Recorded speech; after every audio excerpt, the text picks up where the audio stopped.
Life is good.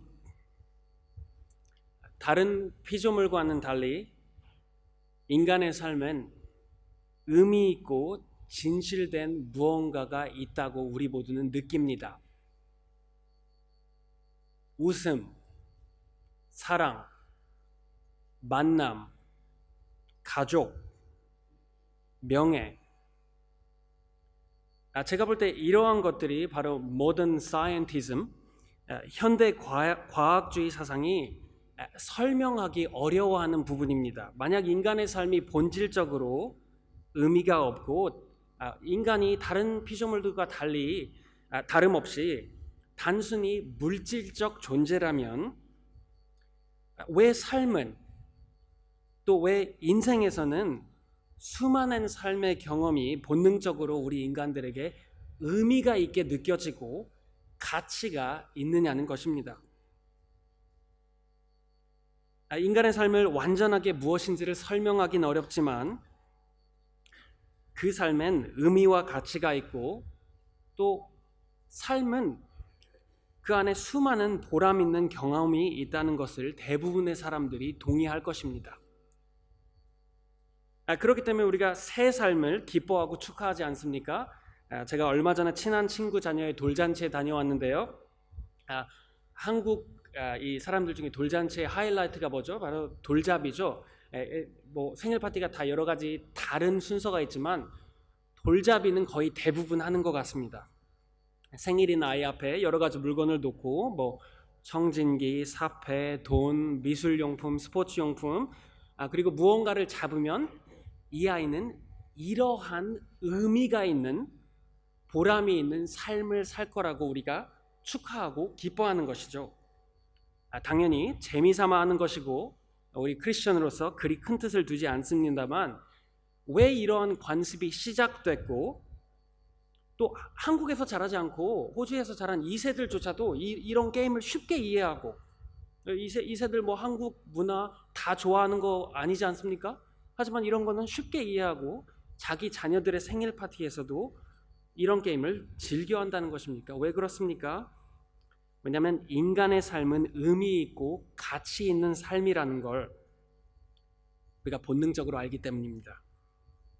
그리고 이 돌잡이 게임은 이 새 삶이 앞으로 이러이러한 보람된 인생을 즐거운 삶을 살길 바라는 주위 사람들의 마음을 표현한 것이죠. 인간의 삶엔 의미와 목적이 있습니다. 존엄과 가치가 있습니다. 하지만 우리가 다 잘 알고 있듯이 삶은 의미 있고 가치 있고 즐거운 경험만을 가져다 주지 않습니다. 인생에서 경험할 수 있는 것은 웃음, 사랑, 만남, 가족뿐만이 아니라 멈추지 않는 울음, 고통스러운 이별, 뼈아픈 실패와 실망도 함께 한다는 것입니다. 1살 먹은 아이도 1살만 더 먹으면 곧 인생에서 자신이 움켜쥘 수 있는 것은 희망사항과 즐거움뿐만이 아니라 의미 있고 가치 있고 보람된 경험뿐만이 아니라 잡아채고 싶지 않아도 피할 수 없는 인생의 슬픔과 고난 그리고 삶의 두려움, 죽음이 우리를 기다리고 있다는 것입니다. 여러분 그렇기 때문에 부모님의 마음 또 할아버지 할머니의 마음 아이를 진정으로 사랑하는 사람들의 마음은 돌잔치에서조차도 기쁨과 희망뿐만이 아니라 그 아이를 향한 그 아이가 앞으로 겪어나가야 할 삶의 슬픔과 고난에 대한 염려와 걱정도 함께하지 않습니까? 이 현실이 바로 역설 같은 인간의 삶 아니겠습니까? 우리가 삶은 의미 있다는 게 본능적으로 이해가 되고 또 삶 안에 가치 있고 보람된 경험을 할 수 있다는 걸 볼 수 있지만 그 삶 안에는 또한 슬픔과 고난 그리고 그 누구도 피해갈 수 없는 죽음이 존재한다는 현실입니다. 한 해설자는 이렇게 이야기했습니다. 인간의 삶의 절대적으로 사실인 한 가지는 죽음이다. 고난당하고 죽는 것이 곧 인간이다. 삶의 희망을 표하며 이 세상에 태어나 주위 사람들에게 기쁨과 기대를 안겨주었던 어린아이들도 언젠가는 죽음 아래 복종하게 된다는 것입니다. 과연 역설 같은 이러한 인생의 삶을 우리는 어떻게 이해해야 되고 어떻게 설명해야 됩니까? 힌두교에서는 인생은 돌고 도는 것이기 때문에 죽음 후 다른 삶에서 기회를 찾아야 된다고 합니다. 불교에서는 인생의 절대적인 것은 없다고 합니다. 기쁨을 느낄 수 있는 건 슬픔이 있기 때문이고 기쁨이 있으려면 슬픔도 있어야 한다. 도에 이르러 죽음의 두려움을 삶에 대한 미련을 우리가 넘어서야 한다 라고 말합니다. 호주에 사는 대부분의 미신론자들은 그냥 그게 답이다. 답이 없다. 그냥 사는 동안 열심히 살고 먹고 즐기고 그러다 죽는 거다. 죽음이 빨리 찾아오면 그냥 재수 없는 거다. 어쩔 수 없는 거다 라고 이야기합니다. 여러분은 어떻게 생각하십니까? 인간이라면 생각해 보셨을 거라고 생각합니다. 히브리서의 저자도 오늘 이러한 질문을 합니다. 인간이란 무엇이며 삶의 의미는 무엇인가? 죽음의 세력과 두려움 앞에 삶이란 무엇인가? 라는 그 질문을 합니다. 그리고 그 답을 알고 싶다면 하나님께서 이 마지막 날에 우리에게 말씀하신 그 아들을 봐야 한다고 말씀하십니다. 5절부터 함께 보십시오. 하나님께서는 지금 우리가 말하는 장차올 세상을 천사들의 지배 아래에 두신 것이 아닙니다. 장차올 세상을 천사들을 위한 것이 아니라면 누구를 위한 것입니까? 어떤 이가 성경 어딘가에서 이렇게 증언하였습니다. 시편 8편 말씀을 말씀하시는 것이죠. 사람이 무엇이기에 주님께서 그를 기억하여 주시며 인자가 무엇이기에 주님께서 그를 돌보아 주십니까? 주님께서는 그를 잠시 동안 천사들보다 못하게 하셨으나 영광과 존귀의 면류관을 그에게 씌워 주셨으며 만물을 그 발 아래에 복종시키셨습니다. 하나님께서 만물을 사람에게 복종시키심으로써 그에게 복종하지 않는 것이라고는 아무것도 없게 하신 것입니다.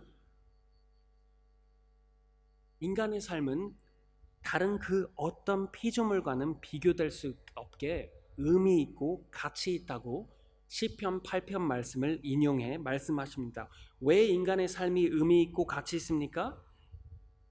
하나님께서 그렇게 말씀하시고 뜻하셨기 때문입니다. 인간의 삶이 존귀하고 의미 있는 건 우리가 본질적으로 훌륭해서가 아닙니다. 다윈니스트들이 말하는 것처럼 우리 DNA는 97% 침팬지하고 똑같습니다. DNA만 놓고 보자면 우리가 본질적으로 그렇게 훌륭한 사람들이 아닙니다. 또 능력치만 놓고 따져보면 하늘 위에 있는 천사들이 우리들보다 훨씬 능력치가 위대합니다. 하지만 무엇이 인간을, 인생을 다른 무엇과도 비교될 수 없게 가치 있게 만듭니까? 바로 주님께서 인간을 기억하시기 때문입니다.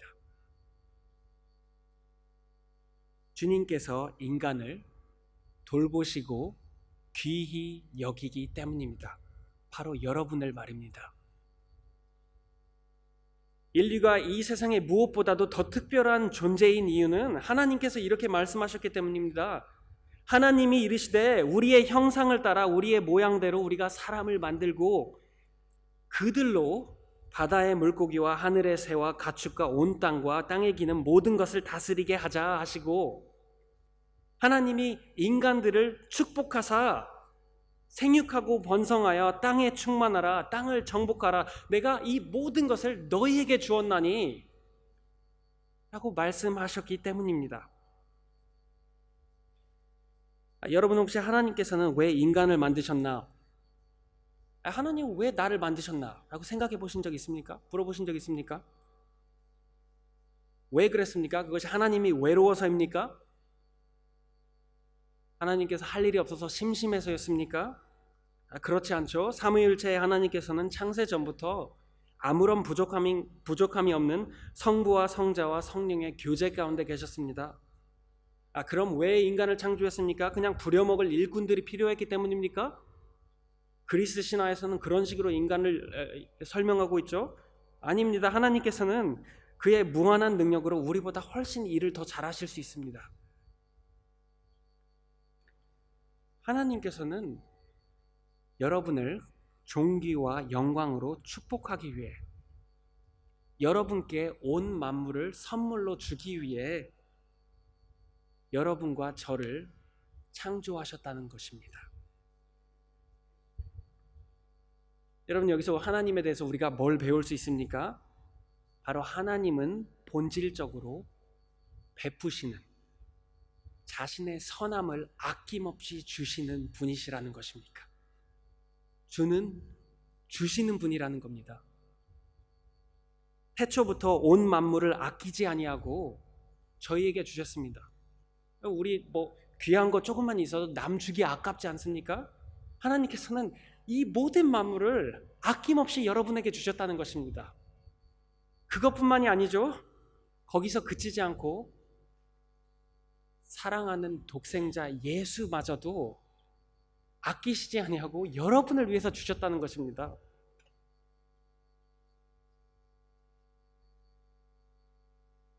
그러한 분이 바로 하나님 아버지입니다. 인간의 삶은 의미 있고 가치 있습니다. 왜냐하면 하나님께서 우리를 사랑하시고 그리 뜻하기 때문입니다. 그렇다면 질문은 뭐가 문제인가입니다.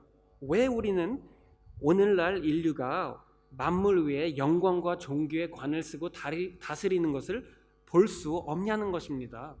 왜 인간의 삶은 영광되고 가치 있는 경험만 있지 아니하고 고난 아래, 죽음 아래 놓여 있느냐는 것입니다. 그것이 바로 질문 아닙니까? 만약 이게 사실이라면, 이게 하나님의 뜻이라면 왜 우리는 그 영광과 존귀를 볼 수 없냐는 것입니다. 물론 세상을 둘러보면 인류의 업적과 성취는 분명합니다. 지구 곳곳마다 인류가 번성하고 충만하게 자라지 않는 곳은 없습니다. 하지만 여러분, 그것이 온전하지 않지 않습니까? 가뭄과 홍수는 번성하고 충만하려는 인류를 방해합니다. 믿기 어려울 정도로, 보고도 믿을 수 없을 만할 정도로 파워풀한 쓰나미와 지진은 이 만물이, 우리가 만물을 온전히 다스릴 수 없다는 걸 깨닫게 합니다. 의료 연구와 약품의 개발을 통해 인류의 건강과 수명은 그 어느 때와 비교할 수 없게 좋아졌습니다. 하지만 21세기 의료 과학도 결국 죽음 아래 복종하고 있지 않습니까? 죽음이 우리 모두보다 더 오래 살지 않습니까? 죽음은 인간의 모든 업적과 성취를 무용지물시킬 뿐더러 그 죽어가는 과정은 이 세상 무엇보다도 충격적입니다. 여러분은 혹시 사랑하는 사람이 병으로 악화되어 천천히 죽음을 맞이하는 것을 본 적이 있나 모르겠습니다. 말로 표현할 수 없을 만큼 가슴 아픈 경험이셨을 것입니다. 그 아름답고 존귀하고 귀했던 인간의 모습이, 그 아름다웠던 아이의 모습이었던 사람이 노화와 질병을 통해 영광과 존엄의 모습이라고는 전혀 찾아볼 수 없게 죽어가는 모습은 너무 가슴 아프고 충격적입니다. 그 모습이 너무 충격적이기 때문에 우리 사회 곳곳에서는 안락사를 허용하라고 이렇게 로비 그룹들이 운동하고 있는 것입니다. 그것을 보는 것이 너무 두렵기 때문입니다. 보기가 싫기 때문에 병원으로 쳐넣고 차라리 안락사를 해라. 그 모습을 볼 수 없다. 그건 인간이 있을 모습이 아니다. 그렇게 말하는 것입니다. 대체 무엇이 문제입니까? 하나님께서는 영광과 존귀의 관을 씌우시며 만물을 인간에게 복종시키려 만드셨는데 현재 인류의 모습은 그렇지 못합니다. 영광이 흘끗 잠시 보이긴 하나 인류는 결국 죽음 아래 복종되고 맙니다. 무엇이 문제입니까? 히브리서의 저자는 아직 명확하게 무엇이 문제인지를 여기서 설명하고 있지 않습니다. 아마도 저자는 우리가 뭐가 문제인 것을 알고 있다고 가정하기 때문입니다. 그리고 17절에 가서야 그 문제는 바로 죄의 문제라고 설명하십니다. 바로 인류가 하나님께 범한 죄가 창조물의 하모니를 없애고 인류를 향한 하나님의 선한 목적을 위협하고 있기 때문에 지금 현재 우리가 그걸 볼 수 없다는 것입니다. 삶 대신 죽음이 있고 영광의 통치 대신 죽음의 세력 안에 종노릇을 하고 있다는 것입니다.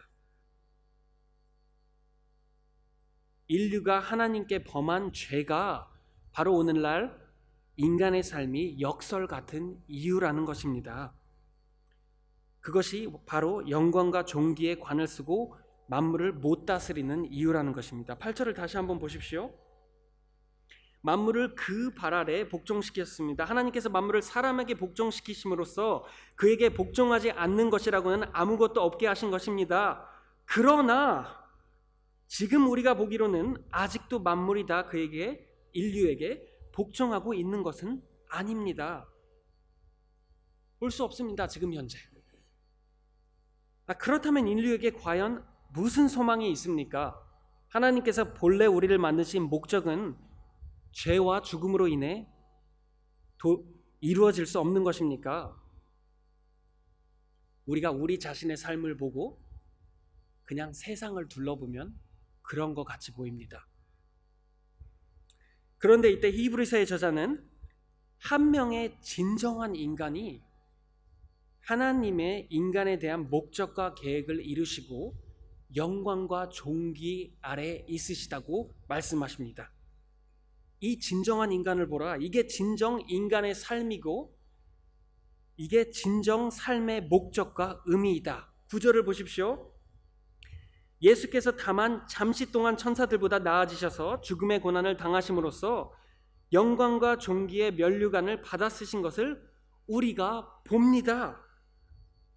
그는 하나님의 은혜로 모든 사람을 위하여 죽음을 맛보셔야 했습니다. 우리가 모든 인류가 하나님의 창조 계획대로 영광과 존귀의 관을 쓰고 온 만물을 다스리는 것을 아직 볼 수는 없지만 대신 그렇게 하시고 있는 한 사람, 예수님을 볼 수 있다는 것입니다. 그렇다면 히브리서 2장 9절 말씀이 저희들에게 주는 기대와 질문은 이러합니다.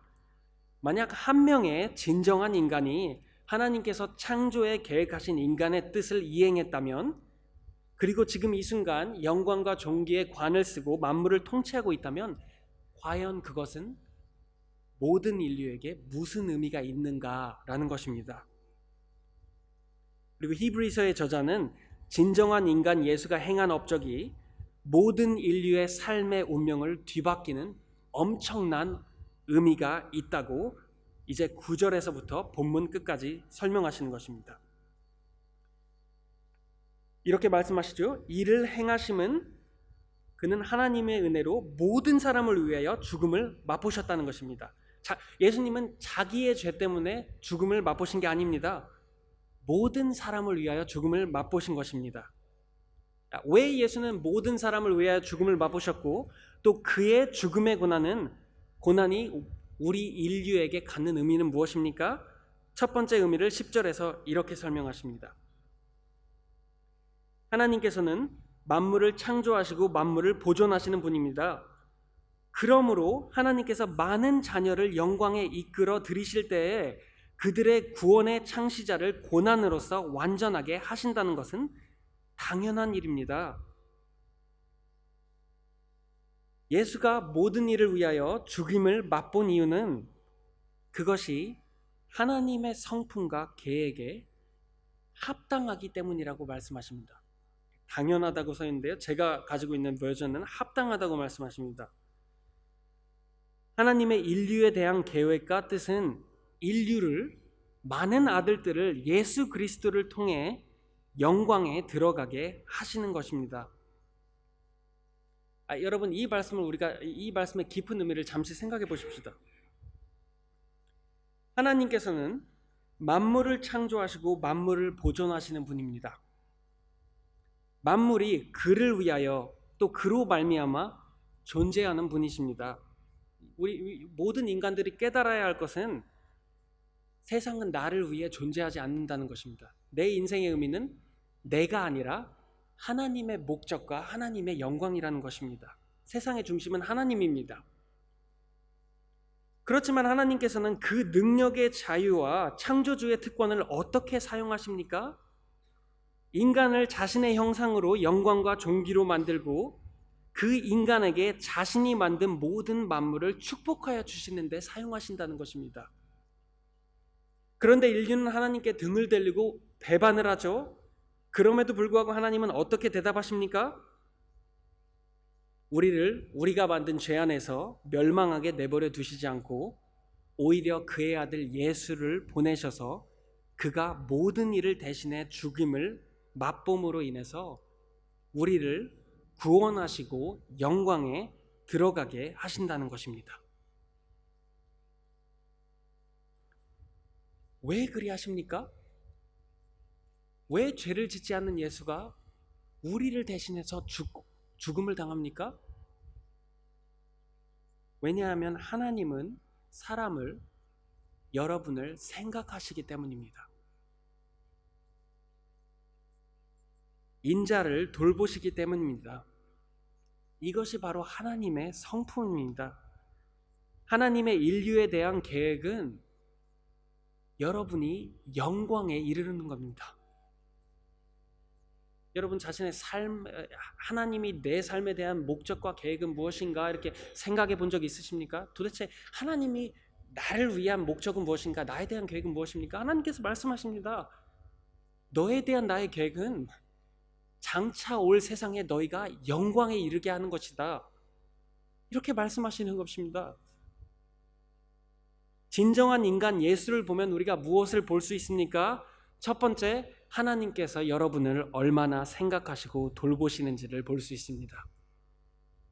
하나님께서 여러분을 얼마나 생각하고 돌보셨냐면 우리를 대신해 그의 아들 예수께서 죽음의 고난을 맛보시는 것이 당연하다고 말씀하십니다.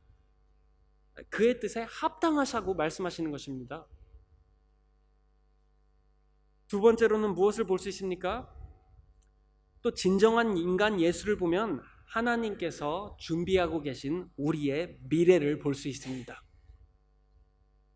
여러분의 미래를 보십시오. 모든 만물보다 위대한 영광과 존귀의 관을 쓰고 예수 그리스도 안에 장차 다가올 세상을 다스리는 것입니다. 영광과 존귀의 관을 쓰고 그리스도 안에 계신 여러분 모두는, 여기 계신 여러분 모두는 장차 올 세상을 다스리실 영광의 왕입니다. 여러분들 왕입니다. 쇼킹합니까? 물론 여러분들이 우리가 잘나서 그런 건 아닙니다. 오로지 하나님의 은혜로 그리스도께서 우리를 대신해 죽임을 맛보셨고 이제 우리를 그의 영광으로 들어가게 하신다고 약속하시기 때문입니다. 그렇기 때문에 여러분과 저의 삶은 죽음을 넘어선 의미와 가치와 소망이 있습니다. 외람된 말씀인지 모르겠습니다만 지금 현재 여러분의 모습은, 또 저의 모습은 그다지 영광스럽지 않습니다. 그렇지 않습니까? 또 영광스럽다고 생각하시는 분이 있을지 모르겠습니다만 만약에 그렇게 생각하신다면 집에 가셔서 남편이나 아내에게 솔직하게 한번 물어보십시오. 내가 영광스럽게 생겼냐고. 솔직하게 봤을 때 우리 자신의 삶을 보면, 서로 보면 영광이나 존귀라는 단어가 그렇게 금방 생각나지는 않습니다. 오히려 우리 가운데는 삶의 실패와 고충 때문에 낙담하고 계시는 분들이 많이 있을지 모르겠습니다. 영광이나 존귀보다는 난 잘못 살았다, 내 삶이 부끄럽고 창피하다고 생각하시는 분들도 있을 거라고 생각하십니다. 또 시간이 지나면 지날수록 한때는 건장했던 나의 체격이 멋있고 예뻤던 나의 외모가, 아무 문제 없던 나의 건강이 노쇠화되고 죽음의 지배 가운데 가까워지는 것이 두려우신 분들도 분명 계실 거라고 생각하십니다.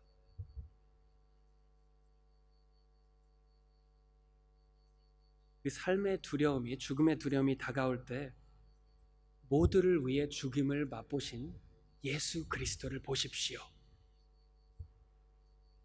영광을 우리 자신의 삶에서는 아직 볼 수 없지만 예수 그리스도 안에 볼 수 있습니다. 하나님의 사랑을 볼 수 있습니다. 하나님의 계획을 볼 수 있습니다. 소망을 가질 수 있습니다.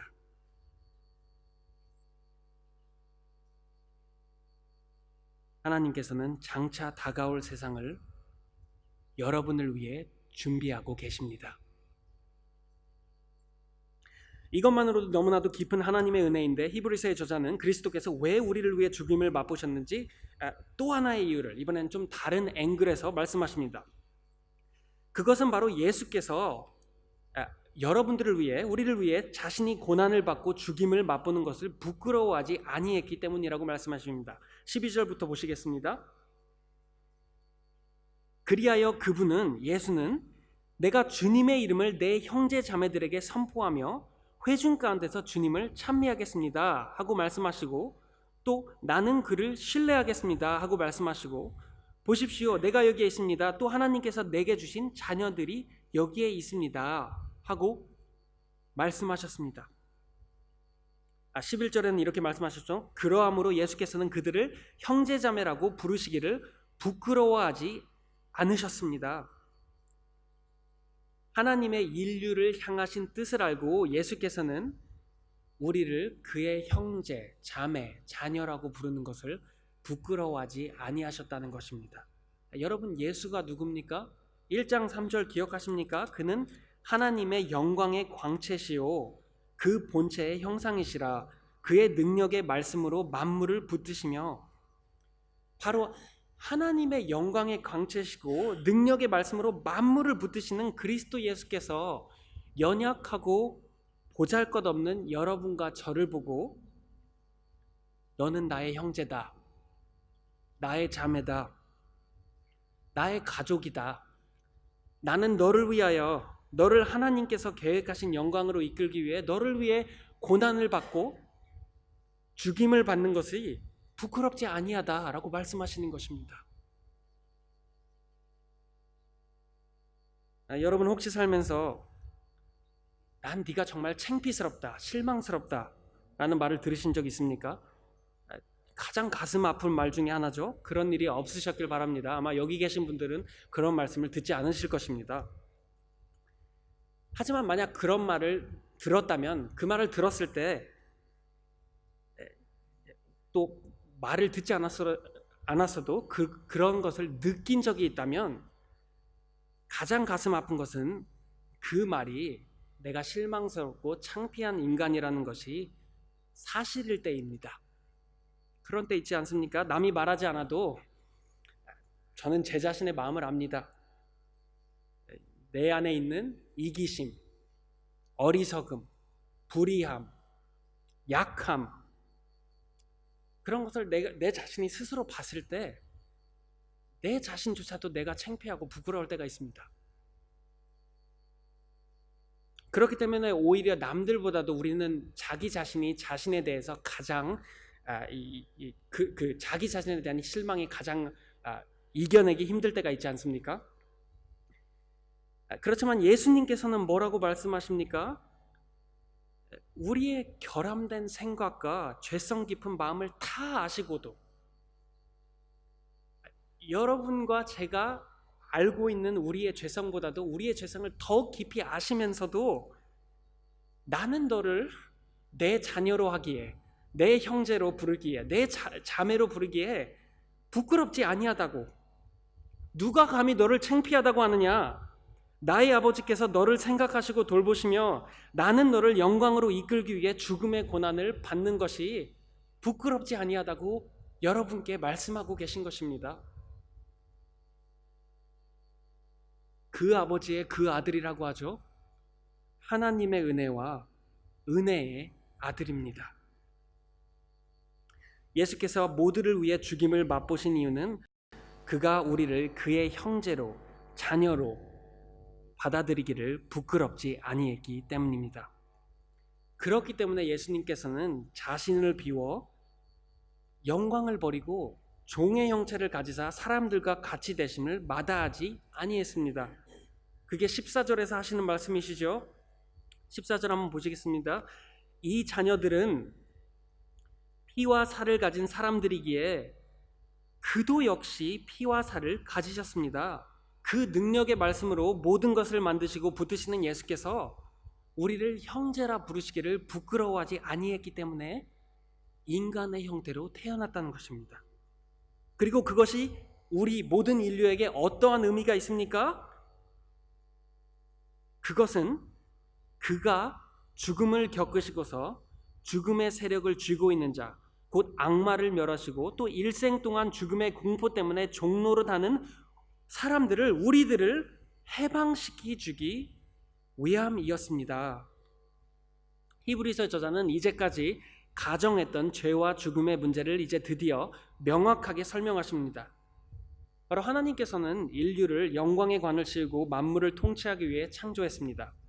그런데 인류는 하나님을 배반하는 죄를 지어 죄에 마땅한 재판으로 죽음 아래 놓여진 것입니다. 여기서 흥미로운 것은 죽음과 죄의 관계입니다. 여러분, 로마서 6장 23절의 말씀처럼 죄의 삭은 사망입니다. 하지만 죄가 죽음의 심판을 가져오는 것뿐만이 아니라 여기서 말씀하시는 것은 죽음이 이 세상 안으로 침범한 이후에는 죽음의 두려움이 죄를 계속 부풀게 한다는 것입니다. 그렇지 않습니까, 여러분? 인간이 죄 때문에 영광 안에서 계속 살아가지 못하고 죽음을 맞이하는데 우리가 이 죽음의 심판에 어떻게 반응합니까? 보통 사람들이 이렇게 생각하죠. 인생은 한 번 사니까 내가 하고 싶은 거 다 해야지. 인생은 짧으니까 신나게 살아야지. 성공해야지. 남들보다 잘 돼야지. 내 건강 잃지 말아야지. 바로 죽음의 두려움이 욕심을 쫓고 쾌락을 쫓고 출세와 명예를 쫓는 죄의 사슬 안에 갇혀있는 삶을 살게 한다는 것입니다. 죄와 죽음의 관계가 보이십니까? 바로 이 죄와 죽음의 악순환 안에 갇힌 우리는 스스로 구원할 수 없다는 것입니다. 우리는 죽음 아래 놓여져 있고 죽음이 계속 죄를 낳게 하고 죄 때문에 죽음 아래 있고 그 악순환을 계속 반복하게 된다는 것입니다. 그렇기 때문에 인류는 우리의 혈과 육에 속했지만, 우리와 똑같은 인간이지만 죄가 없는, 죄값을 치를 진정한 인간이 필요합니다. 인류를 대신해 죽음을 맞이할 수 있는 진정한 인간이 필요하다는 것입니다. 그리고 히브리서의 저자는 17절에 바로 예수님께서 그 일을 행하셨다고 말씀하십니다. 17절 보십시오. 그러므로 그는 모든 점에서 형제자매들과 같아지셔야만 했습니다. 그것은 그가 하나님 앞에서 자비롭고 성실한 대제사장이 되심으로써 백성의 죄를 대신 갚으시기 위한 것입니다. 대제사장은 하나님과 그 백성들 사이에 선 중재자였습니다. 하나님의 뜻을 백성에게 아뢰고 또 백성들을 하나님께 대표했습니다. 예수님은 우리 죄를 사하기 위해서 범사에 우리와 같이 되셨습니다. 하지만 우리하고는 다르게 예수님은 범사에 하나님께 신실하셨습니다. 죽음의 고난까지 말입니다. 그러므로 통해서 예수님께서는 우리의 죄를 속량하셨다고 말씀하십니다. 자비하고 신실한 대제사장 예수님 때문에 죄와 죽음은 더 이상 하나님과 우리의 관계를 막지 못합니다. 죽음의 세력과 두려움을 예수께서 없애셨고 이제 그 진정한 인간 예수 때문에 우리의 삶은 하나님께서 우리에게 원래 계획하신 영광과 존귀를 장차 다가올 세상에서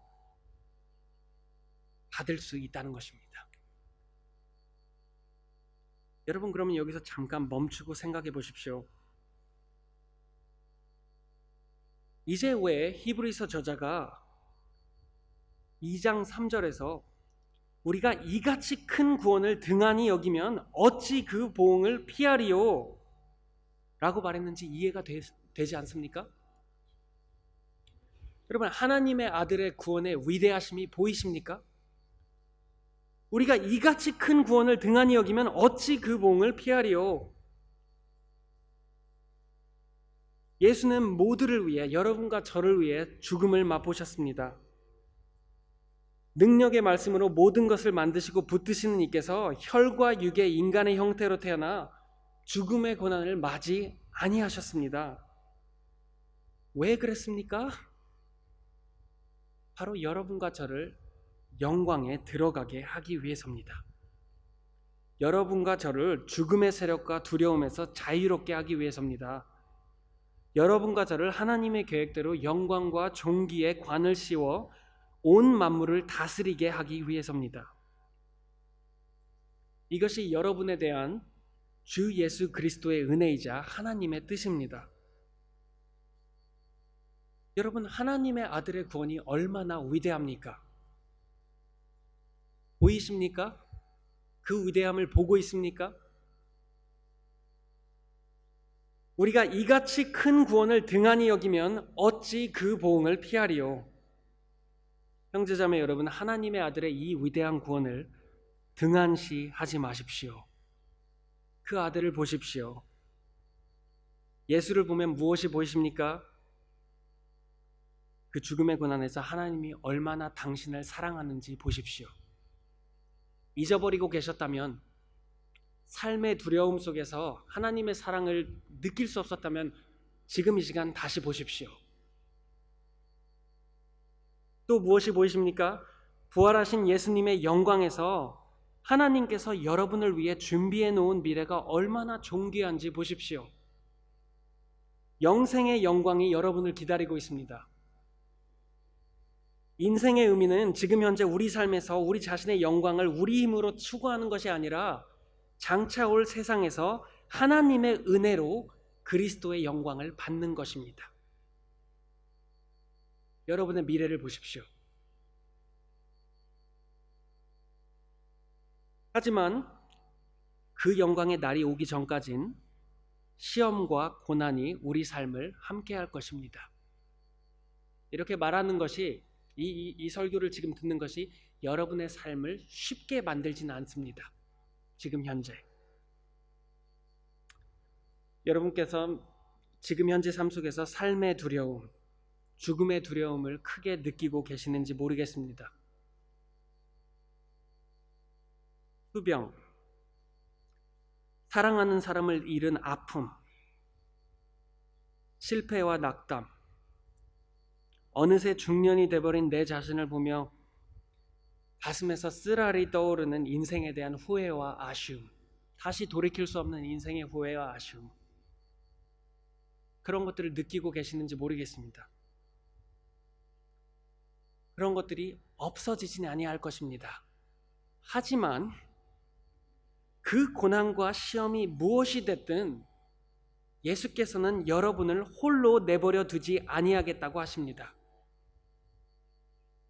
우리를 위해 죽임을 맛보신 예수께서 삶의 시험과 고난 안에서 우리를 도우실 거라고, 매일매일 도우실 거라고 약속하십니다. 18절 보십시오. 그가 시험을 받아 고난을 당하셨은즉 시험 받는 자들을 능히 도우실 수 있느니라. 예수님은 인간의 삶이 무엇인지를 몸소 경험하셨습니다. 그는 약함이 무엇인지를 압니다. 그는 슬퍼서 우는 것이 무엇인지를 압니다. 라자라스의 무덤 앞에서 우셨죠? 친구의 죽음 앞에. 그는 고난이 무엇인지 그리고 죽음이 무엇인지를 압니다.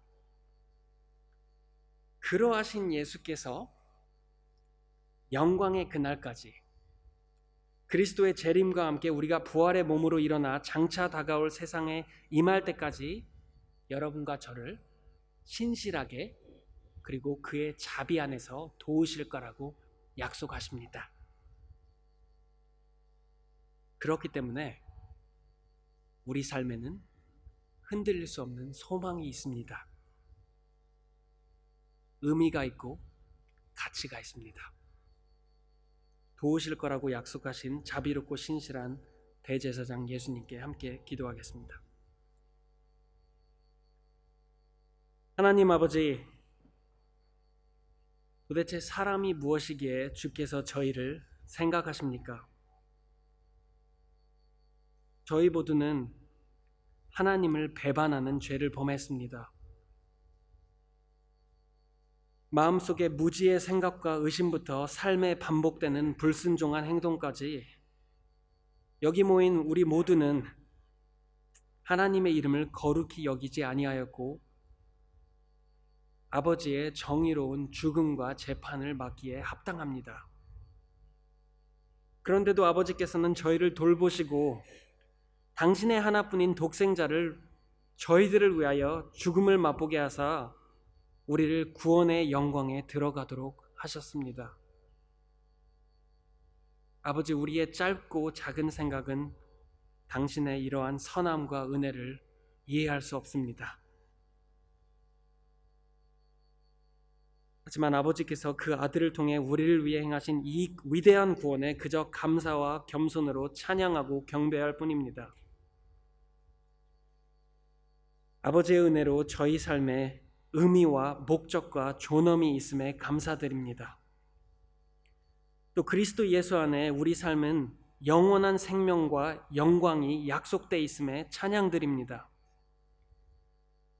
장차 다가올 세상이 그리스도의 영광과 함께 올 날까지 저희들의 시선이 십자가의 죽음을 통해 죄를 정결하게 하시고 이제는 하나님 우편에 앉아 계신 영광의 예수님으로부터 흘러내려가지 않도록 성령님의 역사로 도와주시옵소서. 이 위대한 구원의 믿음과 소망 안에 저희 한 사람 한 사람을 그날까지 보존하여 주시옵소서. 우리를 죽음의 세력과 두려움으로부터 자유케 하시고 영광으로 들어가게 하신 우리 주, 우리의 형제, 우리의 자비롭고 신실하신 대제사장 예수 그리스도의 이름으로 아뢰옵나이다. 아멘.